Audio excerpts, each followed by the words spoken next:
Kardashian, Beyonce, Taylor Swift, they've all done incredible jobs branding themselves. They created their own identities and they became global icons. But guess what? This is nothing new. Long before them, artists and others were curating an image of their self. In her new book, Isabella Burton shows us how we arrived at this moment. It's called Self-Made, Creating Our Identities, from Da Vinci to the Kardashians. Tara joins us live. Tara, thanks for being with us. Thank you so much for having me. I'm delighted to be here. So Leonardo da Vinci, an influencer back in the day, huh?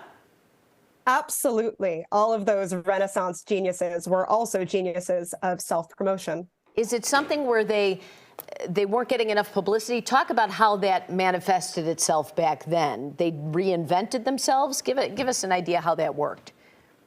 Sure. So at this time in the Renaissance, which is this sort of dawn of a new age of certain kinds of social mobility, particularly for the middle class, the artisans, the merchants, the people who are not traditionally aristocrats, there kind of develops this new sense that some people have something, and it's not well defined at the time, that allows them to transcend the social order and to determine their own destinies. And a lot of times this gets associated with figures like Da Vinci, with the Nuremberg artist Albrecht Dürer, with the idea of genius, that being a genius is kind of like being a demigod.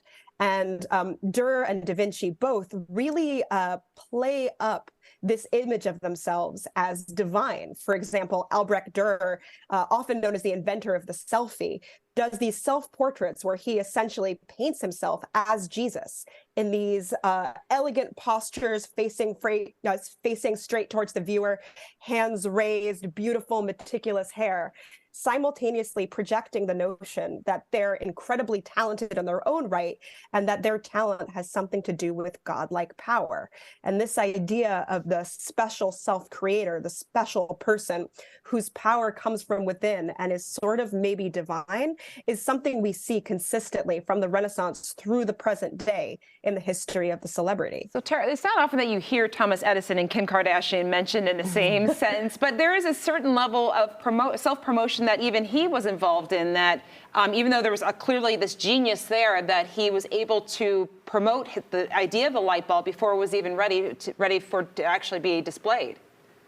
Absolutely. One of the things that I think is less commonly known about Edison, who, while he was a genius inventor, was also very good at having a special relationship with the press, who talked him up. He was the Jersey Columbus, the Wizard of Menlo Park. And when he announced that he had invented the light bulb a few months before he was able to keep light bulbs lit for very long, he decided to drum up publicity by having journalists come one by one for these special exclusive viewings, which allowed them to see the light bulb, but be quickly ushered away before it went out. And by doing this, he was able to basically get the press to drum up publicity for his new invention before it was finally ready. And I think this is an example that we see throughout the 19th century and beyond of some of our geniuses really recognizing that part of genius is managing, with a little bit of creative fiction, the perceptions of other people, especially using the press. So it kind of sounds like back in the day, you were a genius or you had some special skill. Now, I think there's a lot of people that could be influencers that maybe there's no special skills there, but they can maybe take a picture in some good lighting, huh? Absolutely. I think increasingly, as we get closer and closer to the present, the story of self-making becomes the story of kind of finding yourself, your true, or maybe not so true, but seemingly authentic inner self, and sharing that with the world. And that being your genius, that being your talent, being famous for being famous, or being who you want to be. And without naming names of particular influencers, I think a lot of contemporary influencers are selling themselves as a product rather than something that they do or have. It's Albrecht Dürer or Da Vinci without the artistry and just the self-promotion.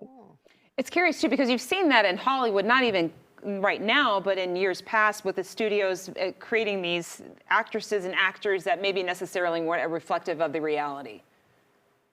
Absolutely. Often in early Hollywood, there was this idea of what was known as it, quotation marks included, this mysterious, ineffable quality that stars were supposed to just have that made them again, godlike and distinct. But in practice, it was less about innate power or secret psychological strength or appeal than it was about a team of studio fixers and dressers and publicists creating this narrative.